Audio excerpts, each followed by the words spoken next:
It was a Friday night, around 10 o'clock. The bar was full of crowds. It was like people weren't ready to leave yet. The staff was busy serving beverages. Sherlyn took another order from a customer and came back to the counter. Another order for scotch. The young man behind the counter flashed a warm smile at her. "Are you tired, huh?" Sherlyn sighed dramatically. "Hell, yeah, my legs are giving up." She leaned back on the counter with her elbows on it.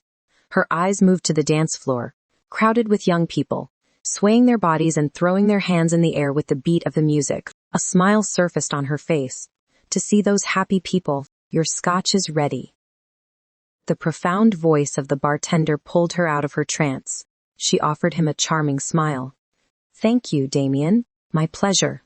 Damien also smiled back at her. "Hey," a crisp female voice from behind caught Sherlyn's attention. She turned back and saw her colleague and friend Lily smile and wink mischievously at her. Sherlyn shrugged and took the tray of the scotch. "Have you noticed that someone is staring at you?" "Since long." Lily leaned on her and murmured in her ear. Sherlyn followed her gaze and saw a middle-aged man on the corner table. He was literally staring at her, but he withdrew his gaze as soon as she looked in his direction. She frowned as she watched him suspiciously. But she shook her head as though she didn't want to think about that man. "Don't bother about him." She went to the customer who ordered the drink, while Lily followed her closely. "But he is still looking at you," Lily whispered from behind. Sherlyn flashed a smile to the customer and served him the drink. "Your drink, sir." She totally ignored Lily. The man seemed happy and tipped her a few bucks. The smile on Sherlyn's face grew wide. "Thank you." Lily pulled her to the other side. "I am telling you that man is interested in you. Go ask if he needs anything. Are you serious?" Sherlyn wrinkled her nose as she watched her with displeasure. Lily rubbed her long ponytail, smiling sheepishly. "I know he is a little old for you, but look at him." Her eyes went to the man. "He looks wealthy. We know almost all the rich men in this town, but he is new around here." She nudged her. "He is not at all bad-looking. If you can date him, your financial problem will be solved." "Lily, the bar is still crowded. We need to attend to the guests." Sherlyn turned around and went across to the bar. However, she could not help but look at the man. His eyes were still glued on her. It was so uncomfortable. Sherlyn's heart began to pound. An unknown fear leaped into her mind. She wondered what this man wanted from her. She tried to divert her attention by taking orders from the guests. But she couldn't get rid of that eerie feeling of being watched.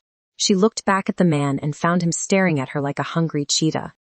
That's it. She couldn't take it anymore. What was his problem? Sherlyn approached him, clenching the fists.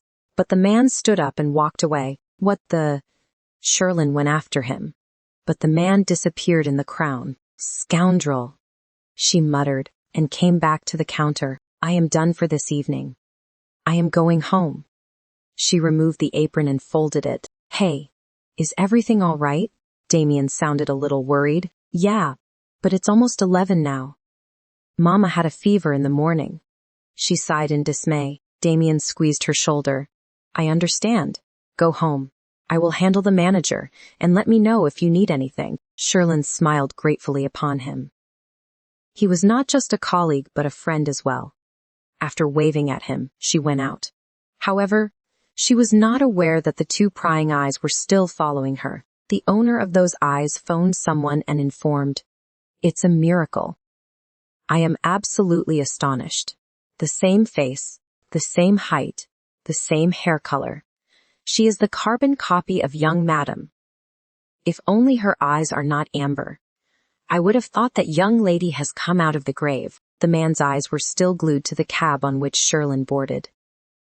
After hearing something from the other end of the phone, the man said, "I understand. I will call you back soon." He disconnected the call and commanded the driver, "Follow the car." The driver nodded and drove the car after the cab. Half an hour later, the cab halted in a worn-out old building and Sherlyn got out of the car. She paid the bill and went into the building. Her legs hurt a lot because of the high heels. She prayed in her mind that the lift should be running. She had no energy to take the stairs up to the 5th floor. However, her bad luck was really bad. Lift is out of order. These words were written on a piece of paper in bold letters and affixed to the adjacent wall of the elevator. Fuck you. She cursed with despair. In the morning it was running and now it was out of order. Why doesn't this elevator work all the time? She yelled and flailed her arms in the air. Then she looked at the stairs despondently. She muttered something under her breath, removed her heels, and took the stairs, huffing and puffing. She finally reached her apartment and opened the door with the key. "Mama, I am home," she called her mother and closed the door. But little did she know that the man followed her to her house. The sound of colliding plates and the smell of egg toast disrupted Sherlyn's sleep. A smile surfaced on her pretty face gradually. This smell. She missed her mother's cooking. But nowadays, her mother was so sick that she couldn't cook at all. Sherlyn's smile faded straight away. And she opened her eyes as soon as she realized that her mother was cooking. She got out of the bed and ran to the kitchen. "Mama, what are you doing? I told you not to work." She snatched the spatula from her hand and glared at her. Maria smiled. "I feel pretty good today, so I thought about making toast for you." "Ugh, Mama," Sherlyn groaned with frustration. "You had a fever the day before. Do you remember? If you don't rest, you will collapse. The doctor told you to rest, right?" Sherlyn. Ding, dong. The doorbell interrupted their conversation. Sherlyn turned off the gas and walked up to the door, but she gasped and took a couple of steps back involuntarily to see the same man from the bar. Horror was evident in her wide amber eyes. Her hair sprang on her back. She immediately tried to close the door. However, the strong, muscular young man beside the middle-aged man put his hand on the door to prevent it from closing and pushed it back. Sherlyn staggered and stepped back. "How did you know my address? Did you follow me?" "Miss Cook, we are not here to hurt you." The middle-aged man came in followed by the young man. Sherlyn's dreadful eyes wandered between the two men. In the meantime, she heard her mother's voice in the kitchen. "Sherlyn, who has come?" Sherlyn's face turned pale. To think that these men could hurt her mother. "What do you want? Why are you here?"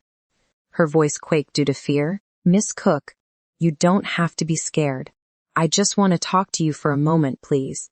The middle-aged man tried to sound as gentle as he could. "Sherlyn, who are they? Do you know them?" Maria came out of the kitchen and approached them with a smile on her face. "A.N. Hello, my dear readers. This is another book of mine on this app. I am participating in the ongoing Billionaire romance writing contest. I hope you will support me as usual. Thank you to all who are reading this book. This book is a work of fiction. All names, characters, locations, and incidents narrated in this book are imaginary. Any resemblance to someone living or dead, locals or events is entirely coincidental. Sherlyn was even more scared to see her mother coming towards them.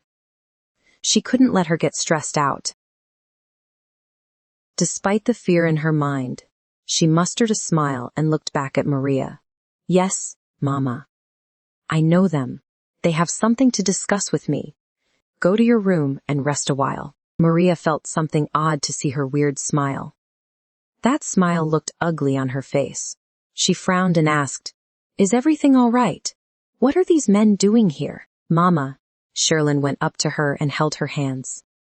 "They are customers from the bar. I need to talk to them. Nothing for you to worry about." She tried to act as much as normal she could and flashed a reassuring smile. Although Maria was not convinced by her words, she would not bother her daughter. She took a good look at the two men in front of her and nodded. "All right, take care." She went to her room shortly after saying that. It was only then that Sherlyn heaved a sigh and looked back at them. "What do you want from me?" she inquired anxiously. "Why don't we sit and talk?" This was the first time the middle-aged man smiled at her. "Okay." She gestured them to sit on her old worn-out sofa.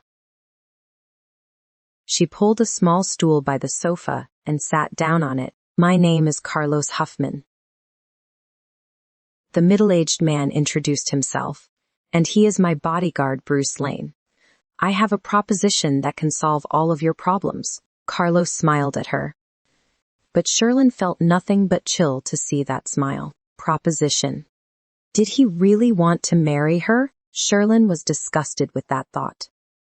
She watched Carlos from top to bottom in disdain.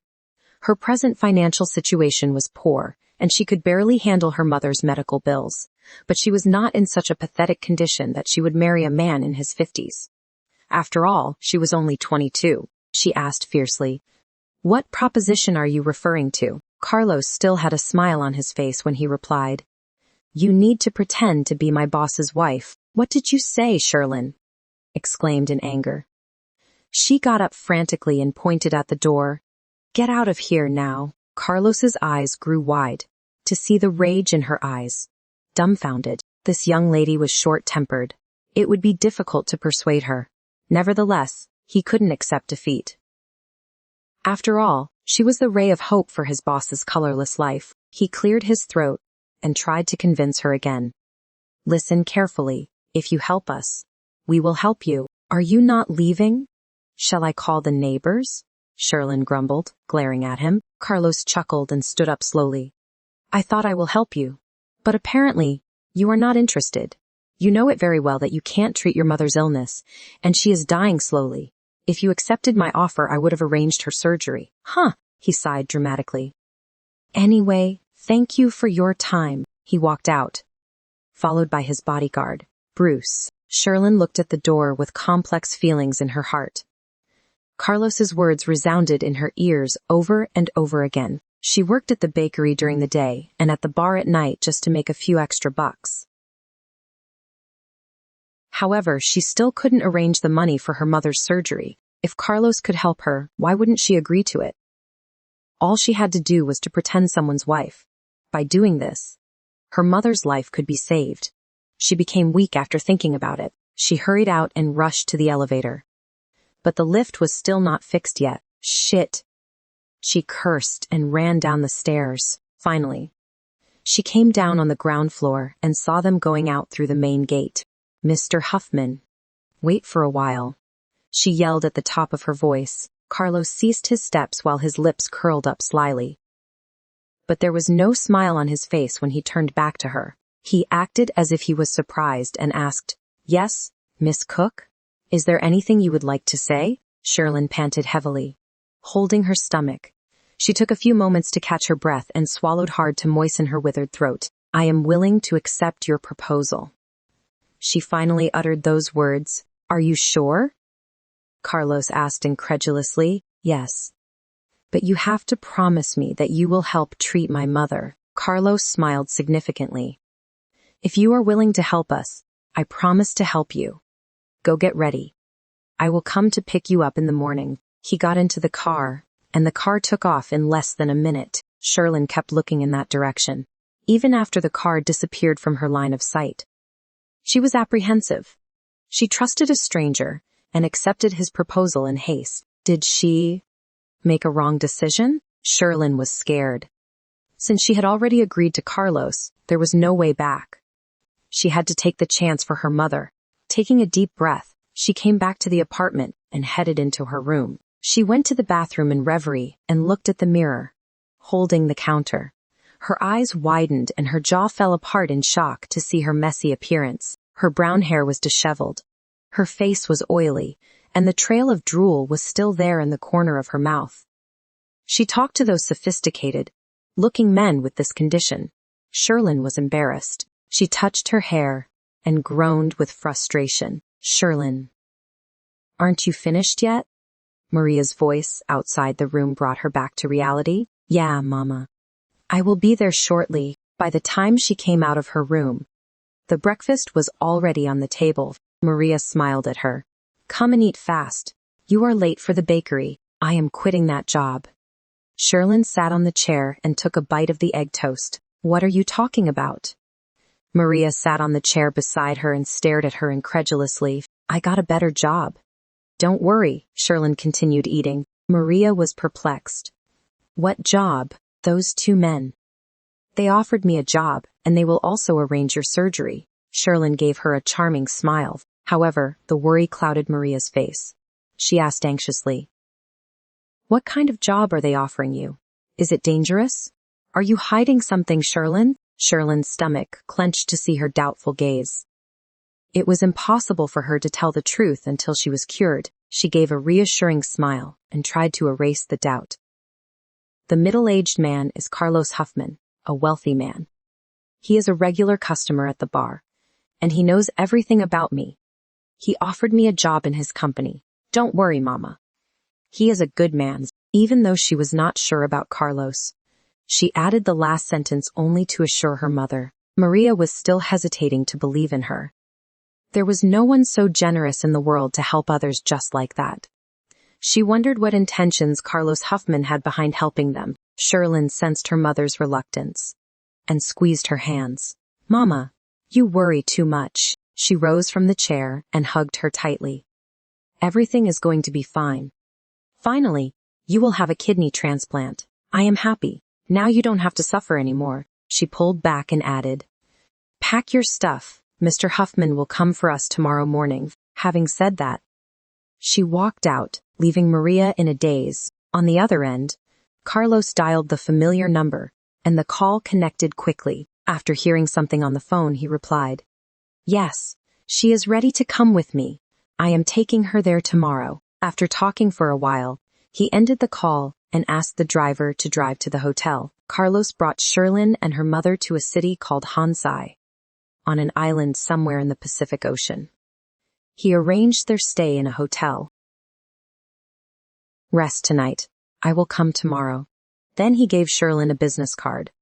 "Call any of those 2 numbers if you need anything." After dropping those words, he turned around and left. Maria was too exhausted because of the long journey. She could barely stand. "I am going to sleep." She went to the bedroom as soon as Carlos left. Sherlyn was alone in the hall, admiring the room. The hall itself was twice the size of the living room of her apartment. Then there was a kitchen and 2 bedrooms with an adjoining balcony. The furniture looked expensive. Sherlyn had never imagined that one day she would stay in a luxurious hotel like this. Although these were temporary, she wanted to enjoy every moment. And what's more, her mother would get her treatment. The tension in her mind began to fade. She didn't know the man she was going to pretend to be his wife. More precisely, she didn't care about him.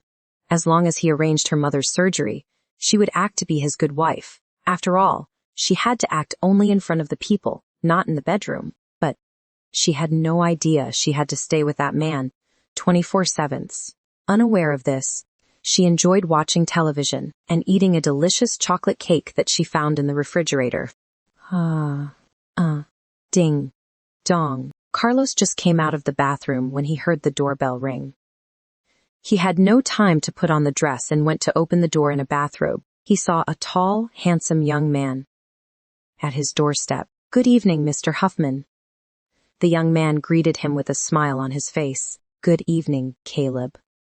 Carlos gestured him to come into the room. "How is the young master?" "As usual." Caleb sat on the couch and sighed in distress. "What about the woman you brought?" Caleb threw a curious gaze at Carlos. "She will be ready in a few days." Carlos went to the small bar in the hallway and poured whiskey into a glass. He came to Caleb and gave him the glass of whiskey.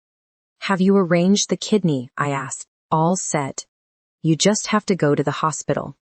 Caleb took a sip of the drink. Carlos walked back to the bar to make his drink. "Are you sure of that woman?" Caleb inquired again doubtfully. Carlos didn't respond immediately. He made a large peg for him and came back. He sat on the couch beside Caleb. "There is no problem trying something new. What if she is really helpful?" He glanced at him. Sipping the drink, Caleb sighed and expressed his concern. "We can't hide it forever from Mr. Durham. What will we do when the truth comes out?" "Won't that hurt him more?" Carlos's expression turned pensive as he watched Caleb. He had also thought about it many times ever since he encountered Sherlyn. He withdrew his eyes and kept the glass on the center table. "We will think about it later. But right now, this is the best option." And the next day, Maria was admitted to the topmost hospital of Hansai. Her surgery was scheduled after a week. Sherlyn was amazed and overjoyed at the same time to see Carlos arranged her mother's treatment so fast. She sat on the chair beside the sick bed and took Maria's hands. I am so happy, Mama. You will get well soon. All this looks like a dream to me. I have been worrying every day about how to arrange the money for your surgery. Then Mr. Huffman came to us as an angel. I am truly grateful to him. Even though Maria was a little doubtful of Carlos's intention, she couldn't help but smile when she saw Sherlyn so excited. She patted the back of her hand. Well, you should thank him, but Sherlyn, be careful. Her voice almost died at the last word. Tears welled up in her eyes. Sherlyn winced to see her mother cry. She rubbed her arms up and down. Mama, why are you crying? We should celebrate this moment, and look at you, you are crying. She sulked. Ha ha ha. Maria laughed softly and wiped the tears from the corner of her eyes. Happy now? Yes.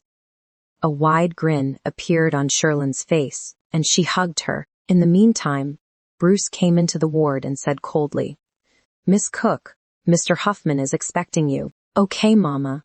I need to go now. Rest well.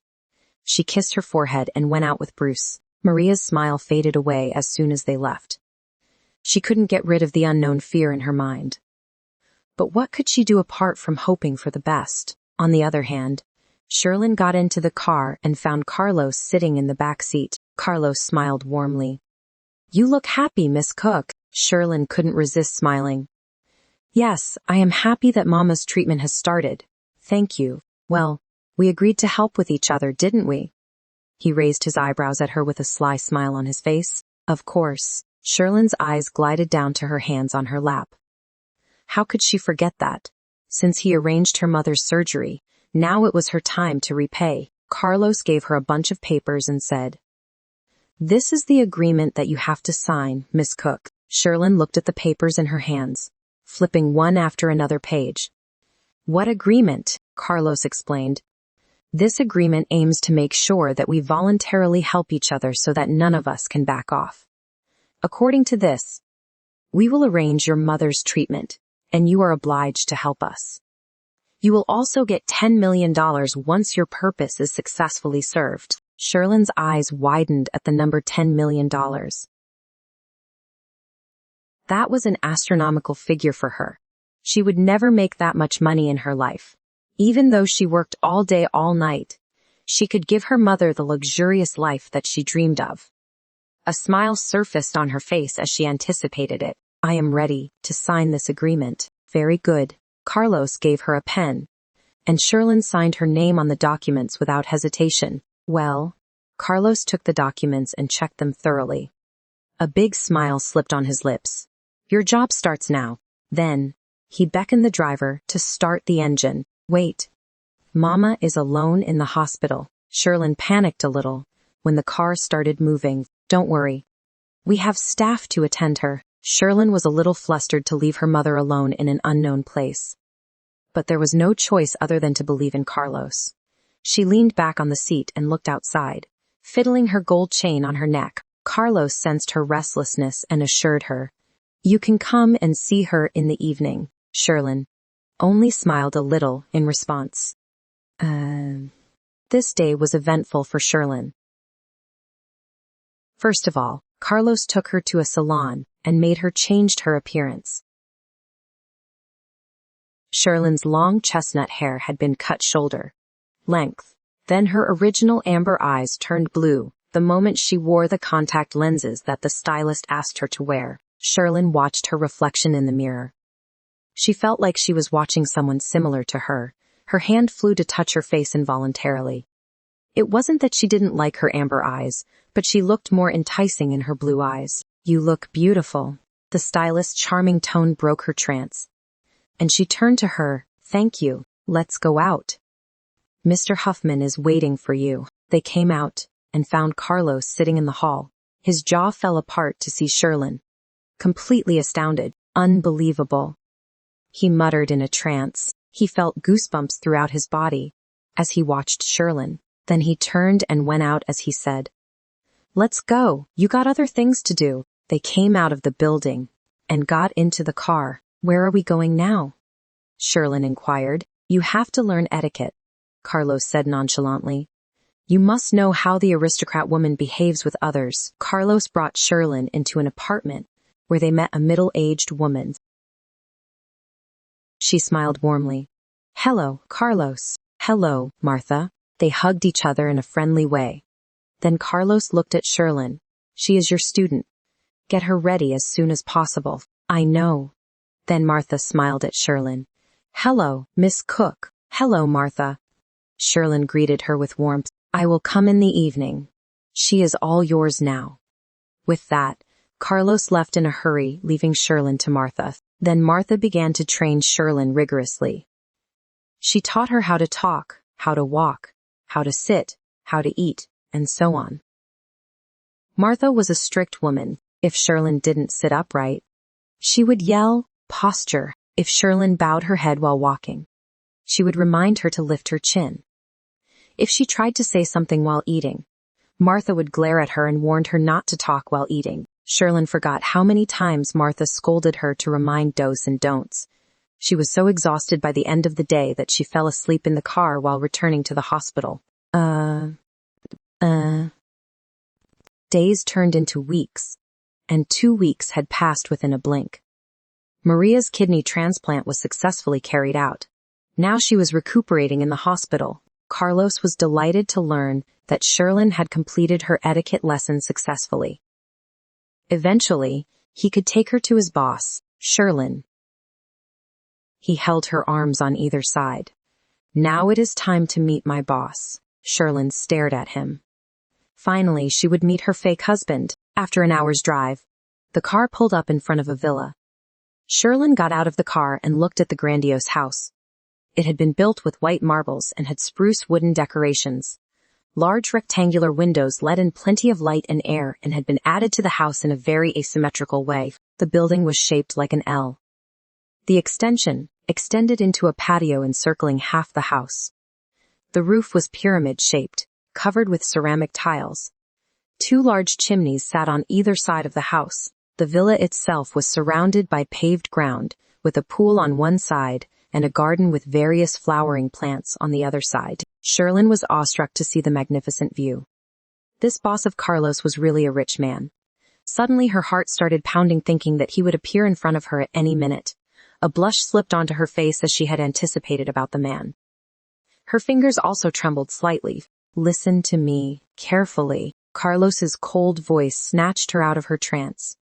And she looked up at him. You are Ariana Durham. Not Sherlyn Cook to the boss. From now on, I will call you Mrs. Durham in front of him.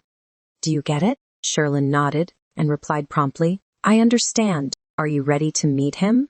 Sherlyn took a deep breath and exhaled profoundly. Yes, she mustered a smile. Come on. Carlos walked into the villa, and Sherlyn followed him, looking around her surroundings. The villa was equally marvelous from the inside too. The large spiral staircase, across the hall, drew her attention. She was so busy admiring the house that she didn't see a maid coming to greet them. Where is the master? Carlos inquired. The maid bowed and replied. He is in the backyard with Sir Caleb. He hummed and nodded at the maid. Then he looked at Sherlyn and found her looking around the house. He tapped on her shoulder. Miss Cook. Only then did Sherlyn come to her senses and gaze upon him. Come with me. Carlos walked out into the backyard. Sherlyn had no choice but to follow him obediently. The backyard was nothing but the garden that she had seen when she entered the villa. But her jaw dropped to see the splendid view of the sea from there. Then her eyes settled on the 2 men who were watching the sea calmly. One was in a wheelchair, while the other was standing next to him. As they were facing back to her, she couldn't see their faces. However, her heart started pounding, thinking that one of them was Carlos's boss, her fake husband. She watched the man standing beside the wheelchair. He was tall and lean. His brown hair was shortly trimmed. The black suit wrapped his body perfectly. The way he stood gracefully, putting his hands into his pockets, Sherlyn assumed he was the boss. Then, who was this man in the wheelchair? Her eyes were automatically directed toward the wheelchair. She squinted and tried to take a good look at him. But other than his slightly tilted head on one side, she couldn't see anything properly, just as she was wondering. She heard Carlos calling, "Caleb." Caleb turned to them, but his eyes widened to see Sherlyn. He was completely astounded. Was this real or a dream? Sherlyn, on the other end, was shocked too. She thought this man was the boss, but Carlos called him by name. Then the other man was the boss. Her eyes immediately shifted towards the wheelchair. While Caleb was dazing, he heard Carlos say, "Bring Master here." Caleb came to his senses and approached them, pushing the wheelchair slowly. However, his eyes were still on Sherlyn. Sherlyn's heart started beating rapidly to see the man. He looked like a lifeless rag doll, but he was so handsome that he seemed like an artisan skillfully sculpted his facial features. His black short hair was disheveled slightly due to the stiff sea breeze. His black eyes were motionless and intensely focused upon Sherlyn. Sherlyn could feel nothing but chill under that piercing gaze. It was as though the man was looking at her soul. Her hands began to sweat as they approached her. Her breathing was erratic as she looked at the man. She was scared, nervous, and restless. Eventually, Caleb pushed the wheelchair in front of her. Sherlyn was dizzy in nervousness. Those black eyes were still focused on her. Then she saw him raise his hand slowly, attempting to reach her. Sherlyn couldn't take it anymore. She turned around and fled. Both Caleb and Carlos were dumbfounded. They exchanged glances, and then Carlos ran after her. The man in the wheelchair became agitated to see her run away. He felt as if the current passed through his body, jolting every nerve of his brain. His breathing accelerated, and his heart began to beat quickly. He blinked while attempting to stretch his hand. His hands and legs trembled as he tried to get up from the wheelchair. At last, he fell to the ground and muttered, "Rai." His eyes were still in the direction of the door, through which Sherlyn ran away. "Boss," Caleb yelled, in fear to see his boss lying on the ground. He wondered how he fell. He picked him up and made him sit in the wheelchair. Meanwhile, he heard his boss murmur, "AA." Caleb froze instantly and watched him with disbelief. His boss, Nathaniel Durham, finally spoke.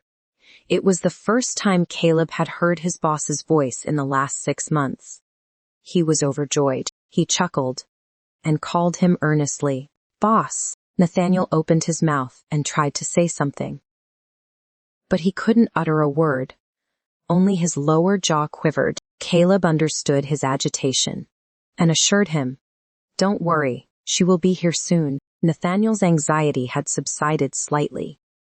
He remained docile. Looking at the door, Sherlyn ran out of the villa, but Carlos was faster than her. He grabbed her arm and pulled her around forcefully. He grumbled with annoyance, "Are you attempting to run away? Have you forgotten that you have signed the agreement?" "You tricked me," Sherlyn retaliated and stepped back. "You didn't tell me that I am going to pretend to be the wife of a paralyzed man. That man needs treatment, not a wife." Carlos was infuriated to hear it. He yanked her arm again and grunted, "Do you know who that man is? He is Nathaniel Durham, the president of the Durham Groups of Business. That is one of the largest business empires in Asia. This island where you are standing now is owned by him." He looked at her with displeasure. "Do you think he has been this way all along?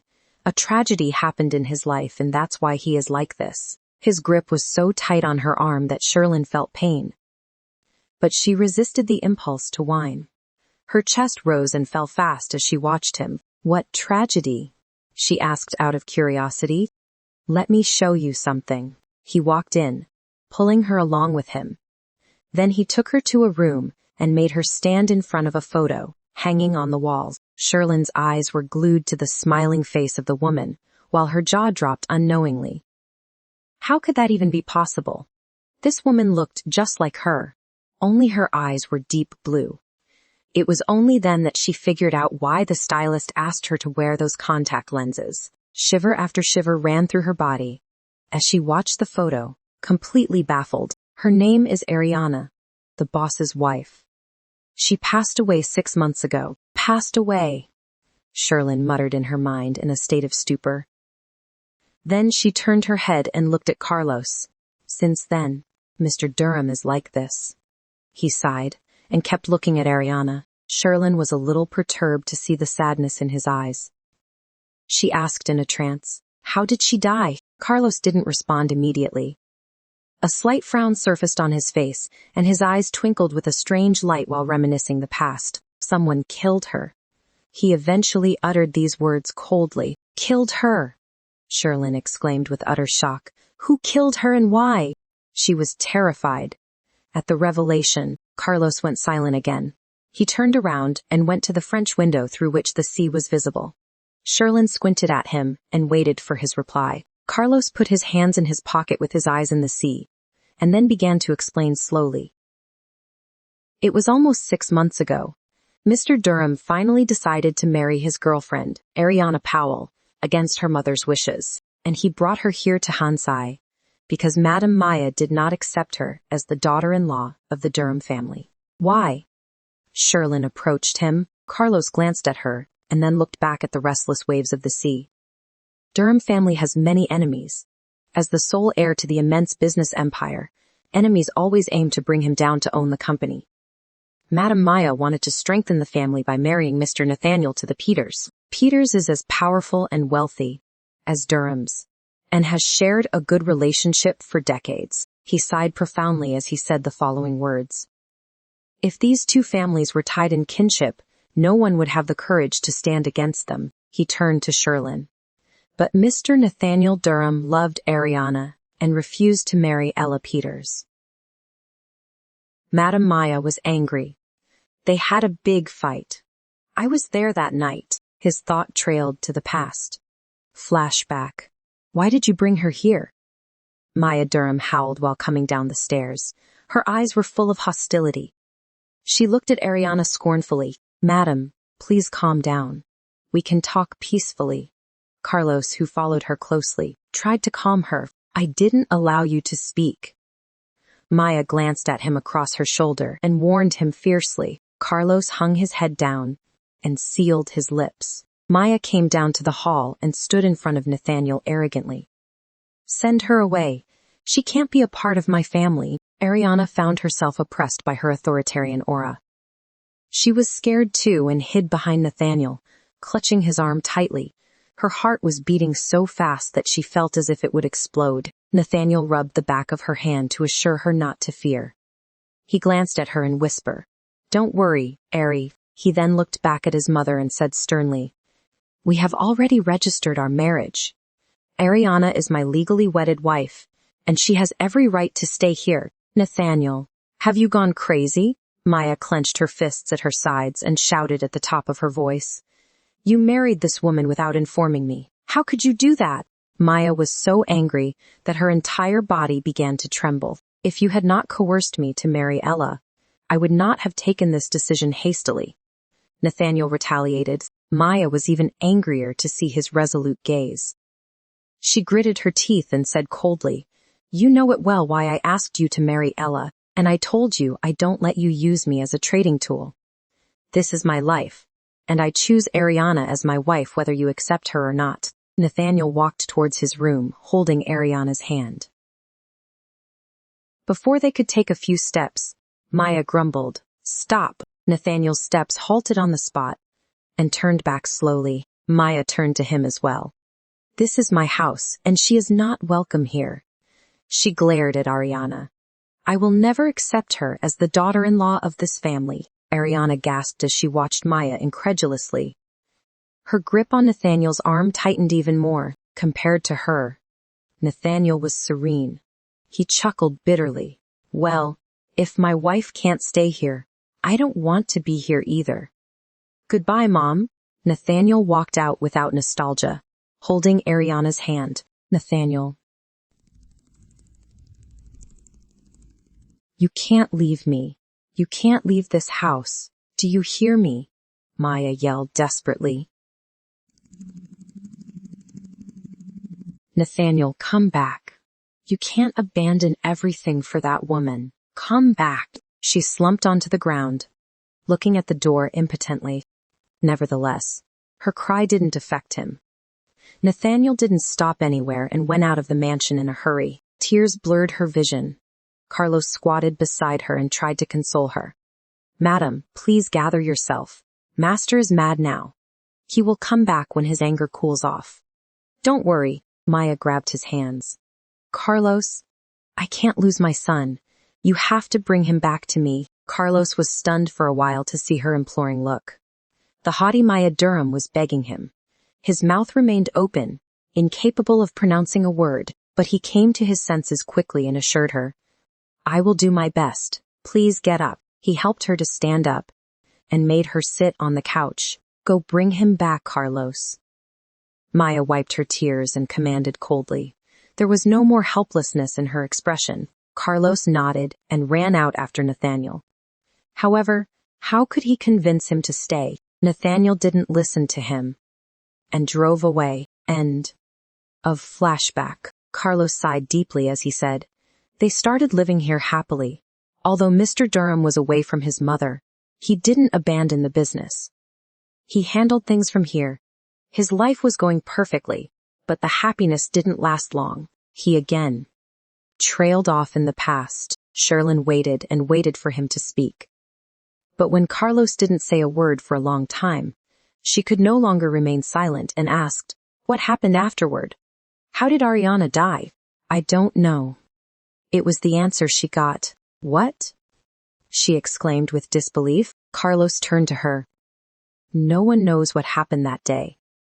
Only Mr. Durham can say what exactly happened, but..." He breathed out deeply, passing his fingers through his thin gray hair. "He cannot speak a word." He almost choked in the end. Soon he collected himself and went on to say, "Mr. and Mrs. Durham went on honeymoon to a hill station. Someone shot Mrs. Durham and she died on the spot. When we reached the hospital, we found Mr. Durham paralyzed with a severe head injury. Since then, he is like this." Sherlyn was shaken to the core. How could anyone dare kill Nathaniel Durham's wife? It must have been someone close to him that he would never suspect. She began to doubt Maya. She mustered her courage to ask, "Is Maya Durham killed her?" Carlos frowned with displeasure and snapped, "What makes you think that?"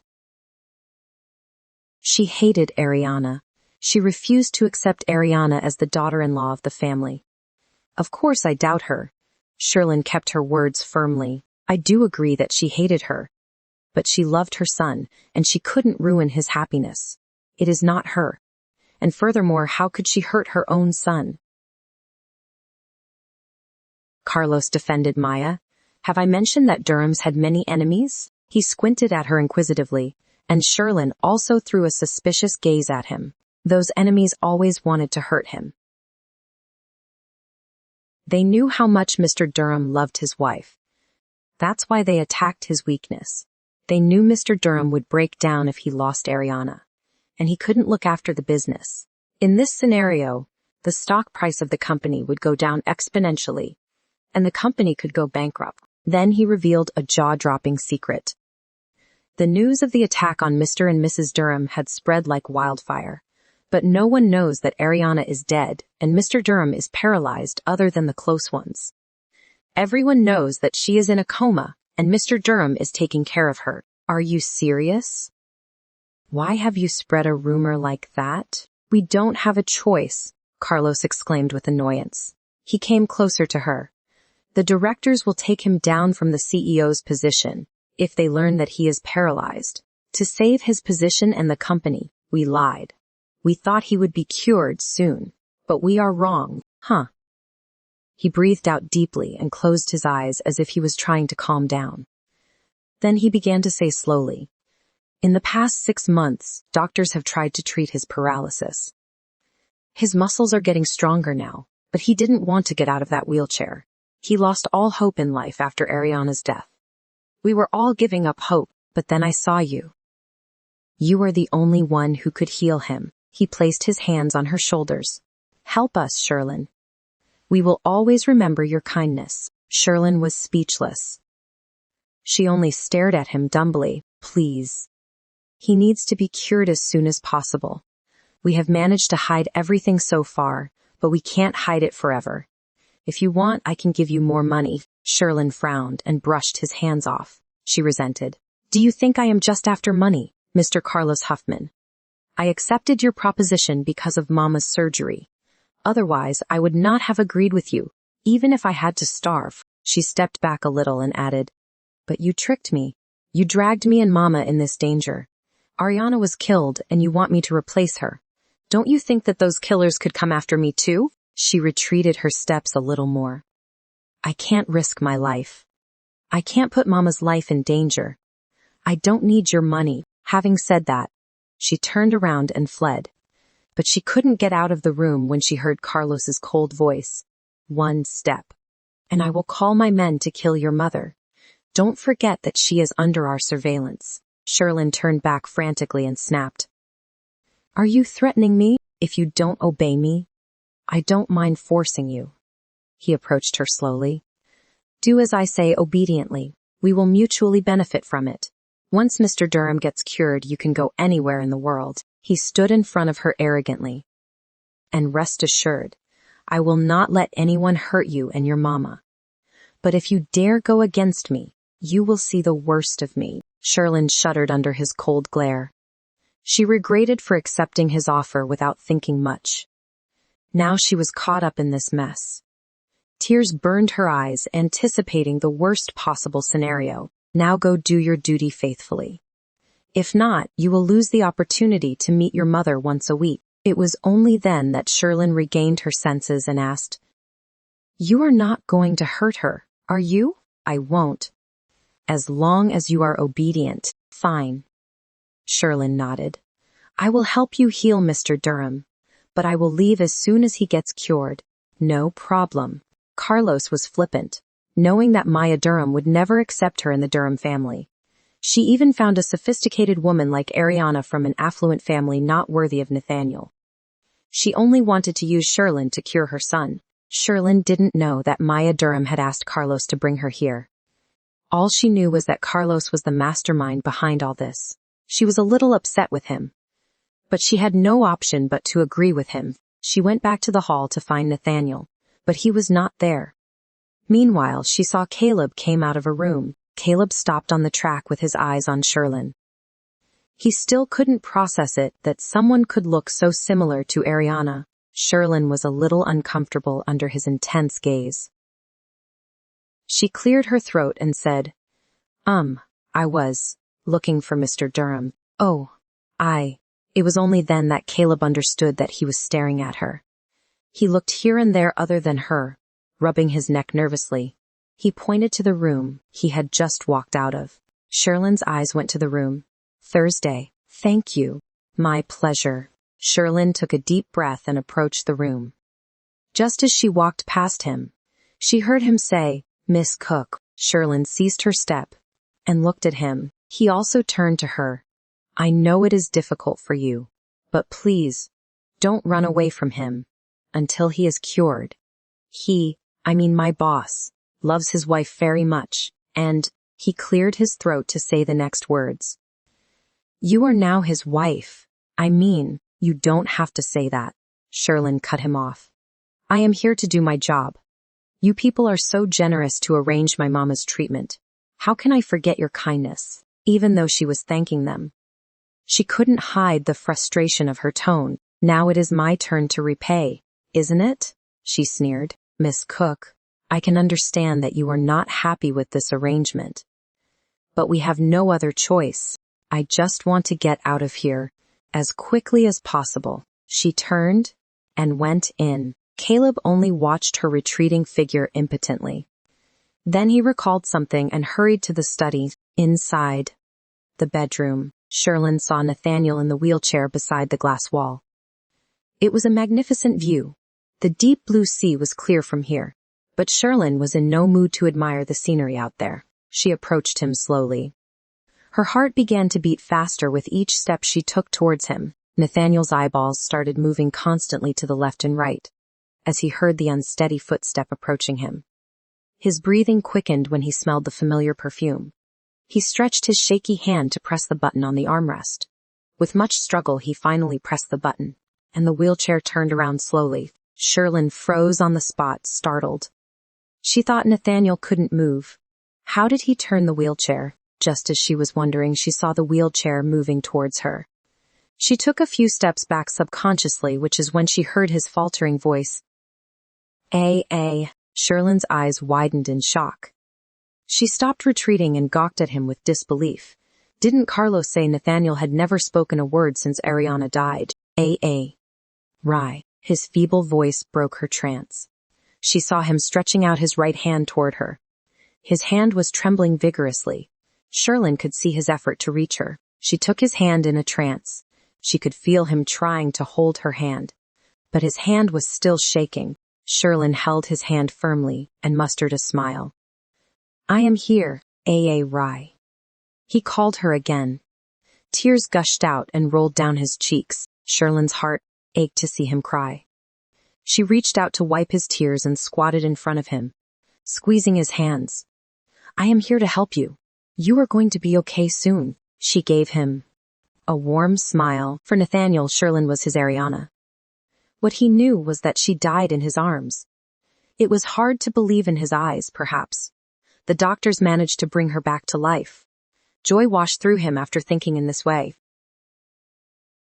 He wanted to ask her how she survived and where she was all these days. But he couldn't form a word. Only his lips quivered. He stretched his hand in an attempt to touch her face. Sherlyn felt electricity pass through her body when he touched her cheek. Nobody had ever touched her in this way. She was blushing furiously while looking at his handsome face. Her stomach also began to flutter. She stood up instantly and stepped back a little. She scratched her forehead nervously. I think it's time for you to freshen up. I will call someone. She turned around and came out in a hurry. Nathaniel looked at her departing figure while a slight frown marry upon his face. Sherlyn's face was flushed when she ran out to the hall. She placed her hand on her chest, trying to calm her rapidly beating heart. She could still feel his touch on her cheek. Why are you here? You should be with him. Carlos's cold voice broke her trance. She pushed a few strands of her hair behind her ear nervously. I think he should take a bath now, so I just came to call someone. Someone. Carlos frowned at this word. Why do you need somebody to bathe him? You must help him freshen up. What are you talking about? Sherlyn paled to hear it and asked with disbelief. I can't do that. I never helped a man take a bath. Call someone for that. She turned to leave, but her steps came to a halt when she heard him say, Miss Cook is quite a forgetful person, I guess. I don't like to remind you of the same thing over and over again. I hope you understand what I am saying. How could she not know what he meant? Even though she was unwilling to follow his orders, she had no other choice but to do everything that he said. After all, her mother was under his supervision, but she was still reluctant to bathe Nathaniel. She turned back and opposed firmly. How can you ask me to bathe him? He is not my husband. I am just... Shh. Carlos put his forefinger on his lips and silenced her. He came up to her speedily and grabbed her arm. Never mention this again. Sherlyn shuddered to see his enraged look. She swallowed and tried to free herself. But his grip tightened. Carlos grumbled, gnashing his teeth. You are Ariana, Mr. Durham's wife. Don't forget about it, and a wife should help her husband take his bath. Go and do your duty diligently. Otherwise you know what I can do. Sherlyn pulled her arm back and retreated, keeping her eyes on him. She was scared and angry at the same time. All she wanted was to run away from here. However, invisible shackles bound her legs. She wiped the tears that rolled down her cheeks and went back to the room. Try to adjust to the situation. It will help you to find peace during your stay. Carlos's voice came from behind. Peace. What a joke. How could she have peace in this place? This place was nothing but a golden cage for her. She might have the luxury here, but not peace. Without answering him, she entered the room. She found Nathaniel beside the glass wall, looking at the sea. She wiped away the last trace of tears and approached him with a smile on her face. Just as she went closer to him, the wheelchair turned slowly to her. Sherlyn's smile froze in the corner of her mouth. She couldn't help but ask, "How did you know that I am here? I didn't make a sound." She received a heartwarming smile as a response from him that made her blush once more. She turned to look around the room. Let's have a bath. Shall we?" Sherlyn skipped a beat when she felt his warm touch on her hand. She turned back and saw him trying to hold her hand. When she looked at him, she encountered his inquisitive gaze. It seemed as if he had something to say. Sherlyn squatted in front of him. "Do you want to say something?" He nodded feebly and opened his mouth in an attempt to speak. But he couldn't pronounce a word. Sherlyn could see his struggle. It hurt her heart when she saw his eyes become glazed. She squeezed his hands and assured, "Don't worry, you will be fine soon." "Well, you can reach out and hold my hand. I am pleased with that." Nathaniel smiled to see her smile. He had given up hope and never wanted to be cured. All he wanted was to die soon. But Sherlyn's appearance gave him hope. Now he wished to be healed as quickly as possible for his Ariana. If he had known that Ariana was still alive, he would have taken the treatment seriously. Nevertheless, it was not late. He could still get cured. "Let's get you a bath." Sherlyn pushed the wheelchair to the bathroom. She filled the bathtub with warm water and mixed some shower gel into it. The scent of lavender spread all over the bathroom. Now it was time to remove his clothes. Sherlyn inhaled deeply and turned towards him. She mustered a smile. However, she couldn't stop her heart from racing. Slowly, she unbuttoned his shirt. Her hands began to shake to see his muscular honey-toned chest. Nathaniel had a slight frown on his face to notice her nervousness. He wondered why Ariana was so flustered around him. Was something wrong with her? Or did she feel uncomfortable with his paralysis? Nathaniel was troubled by that thought. He opened his mouth to ask if she had a problem, that is when he saw her scarlet-red cheeks. She looked so cute. He recalled their first night when Ariana blushed furiously. He smiled and pronounced one word with great difficulty. "Red. Red?" Sherlyn repeated the word with astonishment and looked up at him. He raised his shaky hand and pointed at her face. Sherlyn thought something red had stained her face and wiped it with her palm. "Is it gone now?" She only received his smile in reply. She frowned a little and tried to wipe it away again, and saw his smile grow wider. Only then did she realize that he was talking about her flushed cheeks. She was embarrassed, and her face reddened even more. "Well, you know how to tease me. No more teasing. You should take your bath now." She stood up and took off his shirt. She tried not to stare at his chest. However, her naughty mind desired to take a look at his flawless body. He didn't have a six-pack, but his body was well-toned and muscular. Her eyes moved to his flat, fat-free stomach. Looking at her flushed face, Nathaniel thought she was uncomfortable in removing his pants. He tried to unbutton his pants with his trembling hands. Nevertheless, he could not even hold the button properly, let alone remove it. Despite her discomfort, Sherlyn helped him take off his pants. Then she removed the last piece of his cloth.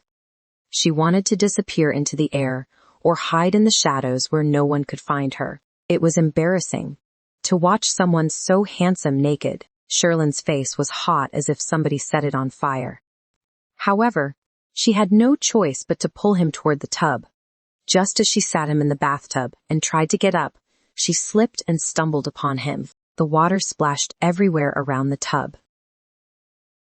She was totally soaked in the soapy water. Foams were on her head as well as on her dainty nose. Nathaniel could not refrain from smiling. Showing his 2 rows of white teeth, Sherlyn came to her senses and found herself on his top. Her hands were rested on his shoulders. She quickly withdrew her hands and apologized. "I am so sorry. Did I hurt you? Do you have any pain?" She scanned him up and down attentively. Nathaniel's smile went away to hear her apologize, and he continued to look at her. He felt something different with Ariana. She was behaving unusually. However, he was familiar with the concern in her eyes. The blooming doubt in his mind dissipated instantly, and his smile resumed. Right? Beautiful. He tried to compliment his wife with his faltering voice.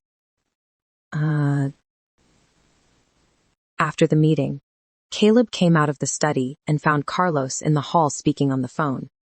After hearing the conversation, he learned that Carlos was passing information to Maya Durham. Carlos was loyal to Maya, and he would do exactly what she instructed him to do. It was good to be loyal to your boss. But this time, Caleb was not happy with Maya Durham. He knew it was all about Nathaniel's recovery. But he still felt that it was unfair to Sherlyn. He sighed in dismay and slumped to the couch. Meanwhile, Carlos also finished talking on the phone and sat next to him. How was the meeting? All good. Do the directors ask Mr. Durham to show up in the head office? Nah.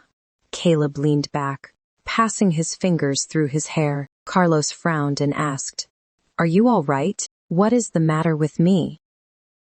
Caleb's eyebrows went up slightly while looking at him. You look so dull. It seems like you haven't eaten, huh? Caleb chuckled and turned his head to the other side. Where is she? Helping master, in the bath. What? Caleb exclaimed in a frenzy and straightened his body. Why did you ask her to bathe him? You could have sent a servant. Caleb eyed Carlos incredulously. He could not comprehend the intention of this man. She is here to help him. The longer she accompanies him, the quicker he can recover. Carlos said indifferently, as if it was not a big deal. After all, he was paying Sherlyn for this job. But Caleb was infuriated. Sometimes I wonder who is more cunning, you or Madame Maya. He stood up to leave, but before he could take a few steps, he heard Carlos say, Don't overreact. You should only think about the master, not her. Carlos also got up off the couch. Don't forget to tell her the schedules of his treatment. You should let her handle everything about the master. That is the only way she can get close to him. Carlos went out of the hall, but stopped on the track hearing Caleb's grunt. You are playing with fire. Do you have any idea how much the boss is going to suffer when he finds out the truth? What about Miss Cook? How about if she falls in love with him? Then she will suffer. Carlos answered flippantly. He glanced back at him across his shoulder. We all know how much Mr. Durham loves Ariana. He will never fall for her duplicate, and Madame Maya won't let this happen. He walked ahead, but ceased his steps once more. What I am doing is only to heal the master. You should know about it. He hastened away shortly after saying this, but Caleb stoned on the spot. Looking at his retreating figure, Carlos was not entirely wrong. Maybe he seemed selfish, but it was for the betterment of Nathaniel. After reflecting upon everything, he decided to follow Carlos's command and went back to the study. After helping him in the bath, Sherlyn brought him out of the washroom and helped him wear a gray t-shirt and black trousers. Then she found some ladies' dresses as well in the closet. These were certainly Ariana's dresses. She hesitated to wear them. But she couldn't stay in a wet dress either for the entire day. Her luggage was still in the lobby. It would be embarrassing for her to go out like this. After thinking for some time, she picked up a white dress with small floral prints and wore it. I will bring your food. Wait for a while. She was just about to leave, but she couldn't raise her leg after noticing Nathaniel staring at her intensely. Goosebumps pricked her body under his resolute gaze. She looked down at herself, thinking that he didn't like the dress. Is there something wrong with this dress? She raised her head and saw him try to say something. After struggling for a while, he replied, Beautiful. That one word was enough to make her blush. Her lips curled up shyly. I will be back soon. She turned and hurried out. However, a maid came in, holding a plate full of food. Sherlyn took the plate from the maid and turned to him. You should eat now. She brought him to the table and began to feed him. Nathaniel was delighted. All those days he never liked to eat, but today was different. Ariana was nourishing him. How could he not eat? He felt as if he had tasted such delicacy after a long time. Knock. Knock. Just as she finished feeding him, the door knocked. She opened the door and saw the tall, handsome young man that she met in the morning at the doorstep. She smiled a little and asked, Do you want to talk to him? Caleb shook his head. No. I am here to talk to you. May I have a few minutes with you? Sure. Soon, they found themselves seated on the couch side by side in the hall. Caleb handed her over a black diary. Check this. You will find details of his treatment, like when he had to massage, when to exercise, and what medications he is taking. You need to look after everything from now on. Sherlyn went through the diary, flipping one page at a time. Caleb watched her and said warily, Be careful, Miss Cook. The only reason you are here is to help him recover. Don't get involved with him emotionally. Sherlyn stopped flipping the pages and looked at him instantly. How could she not know what he was referring to? She dared not dream something like that. She smiled and responded, I know. I also want to leave the place as soon as possible. Don't worry about that. Caleb had never seen such a bitter smile before. His heart twinged to see her helplessness. An awkward silence swept across the room. Sherlyn continued checking the diary while Caleb looked here and there. At last, he found something to say. Nice dress. It suits you well. She laughed softly and kept the diary on the couch. Thank you. Caleb also smiled to see her genuine smile. By the way, white is Ariana's favorite color. Noticeable. Maximum of the dresses in the closet are white. She chuckled. What is your favorite color? Me? Sherlyn didn't expect him to ask this. She never thought Caleb would be so friendly with her. Well, I like blue the most.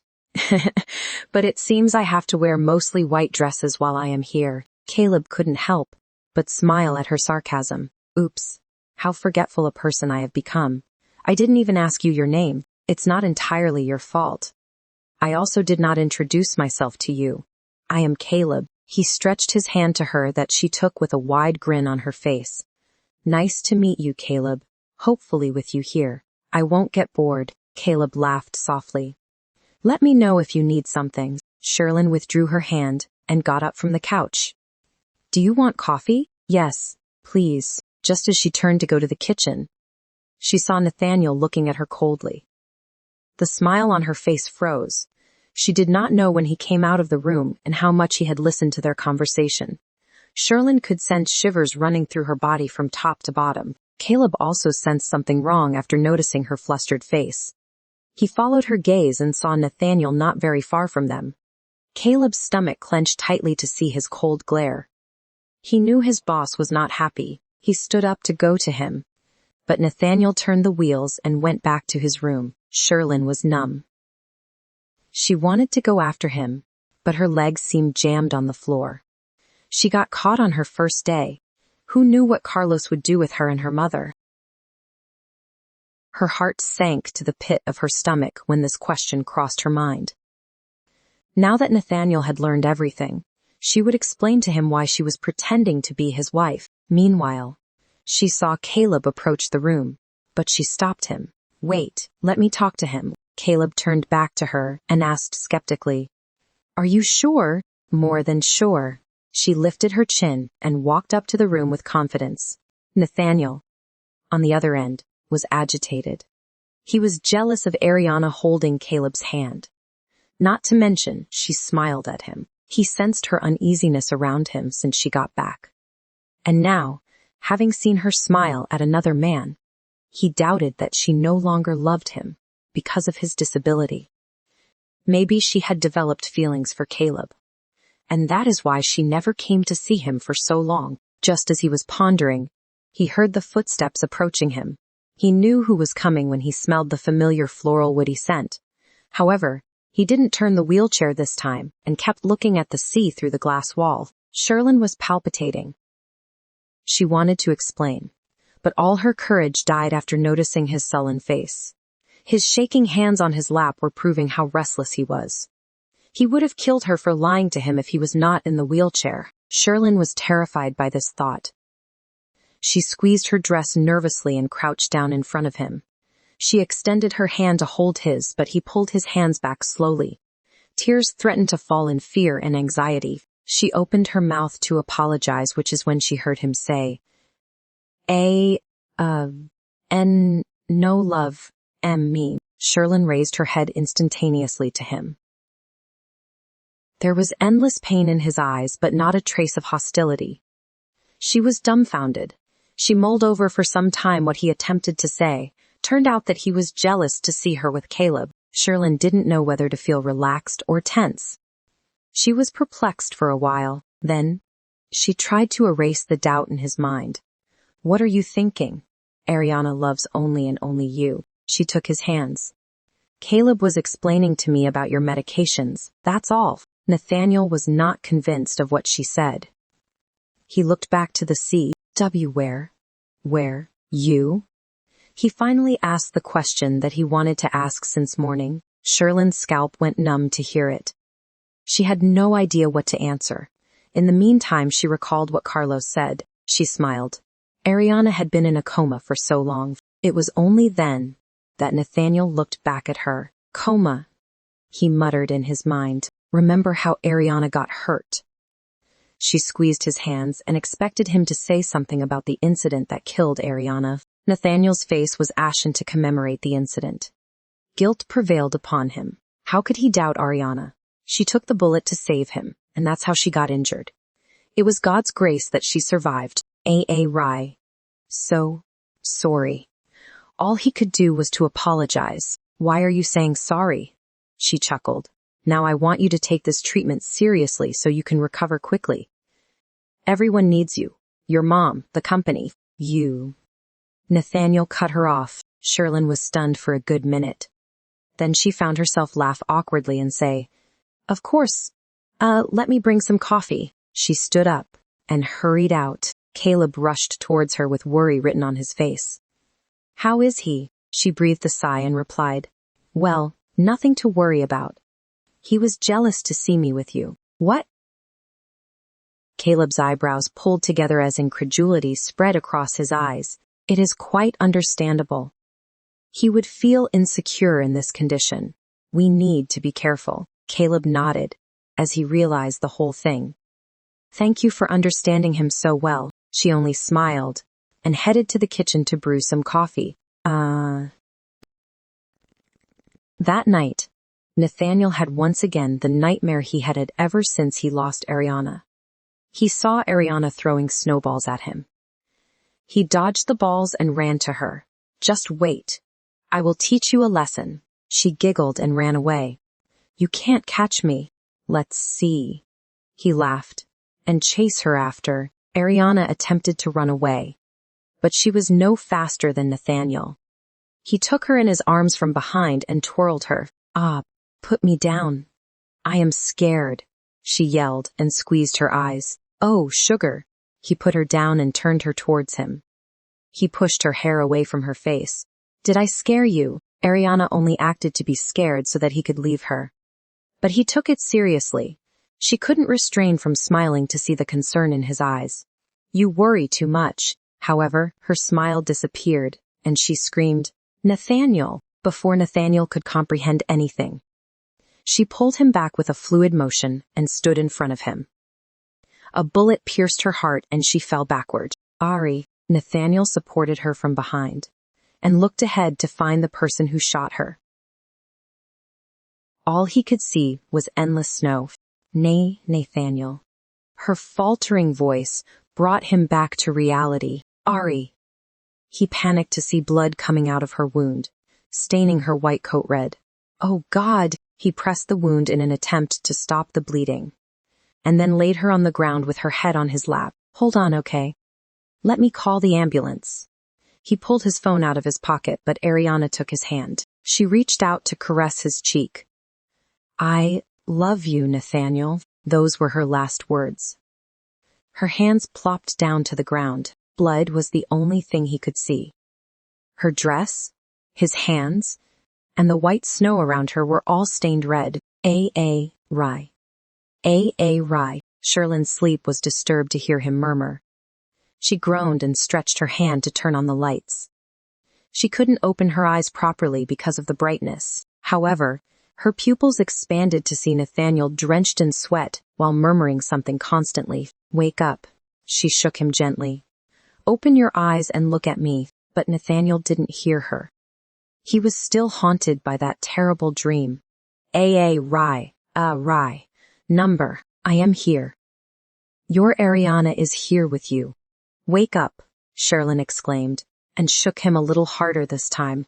Nathaniel came out of his dream and opened his eyes frantically. However, he still didn't stop calling his wife, Ariana is here. Sherlyn held his hand tightly and wiped the sweats away from his forehead. I am here. Only then did he come to his senses and looked at her. Sherlyn smiled and comforted him. Look, nothing has happened to me. I am all okay. Nathaniel had yet to recover from the fear. He stared at her for a long time. Then slowly his eyes slid down to her chest where the bullet hit. He raised his hand slowly and rested it on her left breast. Sherlyn froze instantly. She didn't even have the nerve to breathe. Shiver after shiver ran across her body. Just as she was trying to figure out what his intention was, she heard him say, pain? She also muttered the word in her mind in a state of stupor, her eyebrows furrowed when the realization came to her mind. She mustered a smile and took his hand. No, it's not. Love. With his faltering voice, he expressed his love for his wife, even though he said that to Ariana. Sherlyn couldn't stop her heart from pounding. His black eyes were full of love that intoxicated her. Then these pink lips. She wanted to know how it would feel like if he kissed her. A smile appeared on her face, gradually, and said in a trance, Ariana loves you too. Ariana loves you too. These words were enough to bring a smile to his face. Sherlyn's face reddened to see such a charming smile. She couldn't stop reaching out to pass her fingers through his silky black hair. Sleep. I am here, she mumbled. Nathaniel kept staring at her with a smile on his face. He was so relieved to see her with him, alive. When he would recover full, he would tell her how much he loved her. He would fill every day of her life with love and only love. His eyelids were getting heavier and heavier, and he drifted into sleep gradually. Sherlyn kept running her fingers through his hair. She couldn't stop smiling to watch him sleeping in peace. She desired to lay beside him and nestle into his arms. But she hesitated for a while. It was not good to get close to him. It was wrong. Nevertheless, she couldn't resist the temptation any longer and lay beside him, resting her head on his chest and wrapping her arm around his waist. His rhythmic heartbeat sounded loud in her ear. Sherlyn wished this night would never come to an end. She was enjoying his warmth. Their union blotted out one another's loneliness, bringing peace to them. Sherlyn felt something crawling on her face. That was tickling. The muscles in her cheeks quivered slightly, but she was too sluggish to open her eyes and continued sleeping. However, she once again felt the creep on her cheek not letting her sleep. She moaned, and opened her eyes slowly, only to find Nathaniel caressing her cheek gently. She was still in his arms, keeping her head on his chest. Only then did she come to her senses and get up frantically. She looked around and asked, "What is the time? Did I oversleep?" She looked at him, expectantly as though Nathaniel would answer her. But he only responded with a blank stare. Let me check the time." She stretched out her hand to pick up her phone from the side table. It was only 6 in the morning. She heaved a small sigh secretly. She smiled at him. It is time to wake up and get some exercise. She got out of bed. Then she pulled him up and made him sit in the wheelchair. First, she helped him with his morning chores, and then she freshened up. Afterward, she took him to the gym for exercise. At the end of the exercise, she massaged his hands and legs. Sherlyn's life was going smoothly with Nathaniel. The first time she came here, she didn't want to stay. All she wanted was to escape anyhow, but slowly she began to enjoy his company. His gentle and calm nature touched her heart. Nathaniel's condition also improved impressively in just a few months. Now his speech was not slurred anymore. He was also able to walk for some time with the support of an elbow crutch in his left hand. Nowadays, he began to handle the business from home. However, the faster he recovered, the worse it was for Sherlyn. As per the contract she signed, She had to leave when he recovered. This thought troubled her the most. She wished if she could stay with him forever as his wife. Nevertheless, it was only her willful wish that is never going to happen. Nathaniel loved his wife, Ariana. Sooner or later, he would come to know the truth. Would he despise her at that time? Would he forgive her for lying to him? These were the worry of her mind.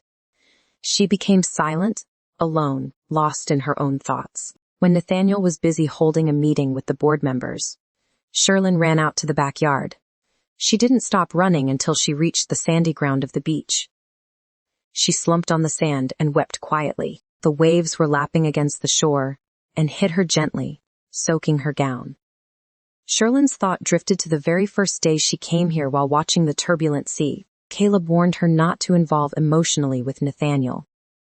She also knew he was not hers. He would never love her and only hate her after having learned everything. But she couldn't resist his charm and fell for him.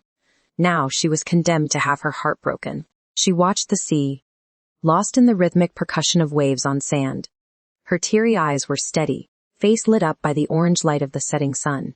Slowly the sun slipped down the horizon, and the stars glistened the sky. Sherlyn remained seated there, seemingly lost in her thoughts. She even forgot that it was late, and she needed to go back. Ari. The familiar deep voice pulled her out of her trance. She wiped her tear-stained face clumsily and stood up. She saw Nathaniel stand next to her with the support of a crutch. Since her dress was already wet, she felt chill when the sea breeze struck her. "Why are you here?" "It's cold." Nathaniel draped his gray coat over her.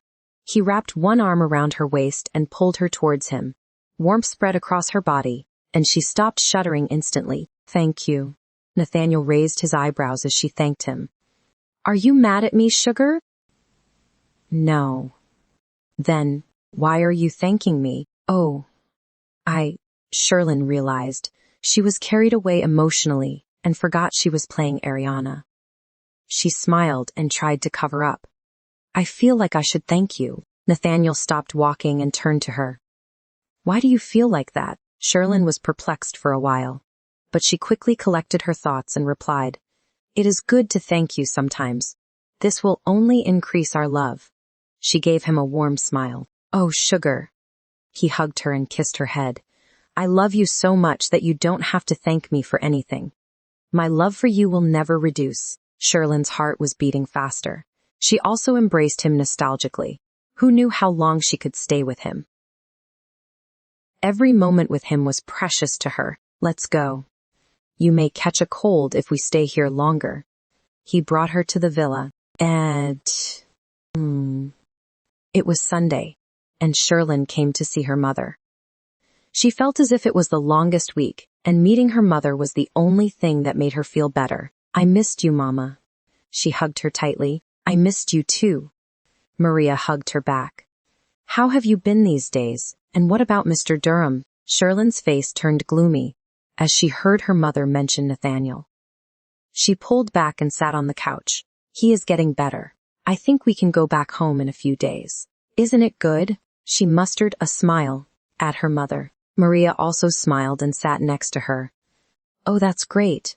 I also get bored staying locked up here." Sherlyn felt a twinge in her heart. Carlos didn't give any freedom to her mother as well. It was better for them to leave this place as quickly as possible. She squeezed her hand and gave a reassuring smile. "Don't worry, Mama. We will go back soon. By the way, I am starving. Give me something to eat." She didn't want to think about Nathaniel and spoil her mood. So she changed the topic immediately. "Ha ha ha," Maria laughed heartily. Okay, I will make your favorite egg toast. Let me help you." Sherlyn joined her mother in the kitchen. They talked, laughed, and ate together. She did not know how time went by or when darkness swept over the city. Carlos's call made her realize that she was late. "Do you still remember that someone is waiting for you here? Or shall I remind you? I told you to come back before the sun sets, right?" Carlos chided her the moment she answered the phone. Her joyous mood immediately vanished to hear his grunt. She swallowed the anger, thinking that she was going to leave in a few days, and replied politely, "I will be there soon." Sherlyn didn't delay ending the call. She was a little disturbed too, thinking Nathaniel might have been worried about her.